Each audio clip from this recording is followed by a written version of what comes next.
জীবনে যতদিন শুক্রবার পাবেন 4টা আমল করতে ভুল করবেন না। আজকে শুক্রবার না, আমি জানি না 4টা আমল করেছেন কিনা বা করছেন কিনা, আপনারা মিলিয়ে নেবেন। যদি 4টা আমল আজকে না করে থাকেন, আজকে থেকে জীবনে যতদিন শুক্রবার পাবেন 4টি আমল করতে ভুল করবেন না। পারবো তো ইনশাআল্লাহ? ইনশাআল্লাহ। 1, দুরূদ পড়া। আবার বিশ্বনবী দুরূদ সম্পর্কে কত অসাধারণ কথা বলেছেন।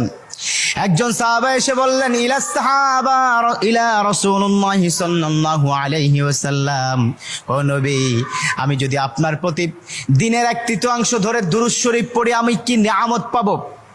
বিশ্বনবী বললেন, তুমি যদি দিনের 1/3 ধরে আমার প্রতি দুরূদ শরীফ পড়ো তোমার জন্য বিশাল উপকার হবে, আরো বাড়িয়ে পড়লে তোমার জন্য আরো ভালো হবে। সাহাবা মহা খুশি হয়ে গেলেন, ইয়া রাসূলুল্লাহ, আমি দিনের অর্ধেক সময় জুড়ে যদি আপনার প্রতি দুরূদ শরীফ পড়ি তাহলে কি হবে? বিশ্বনবী বললেন, এটা বিশাল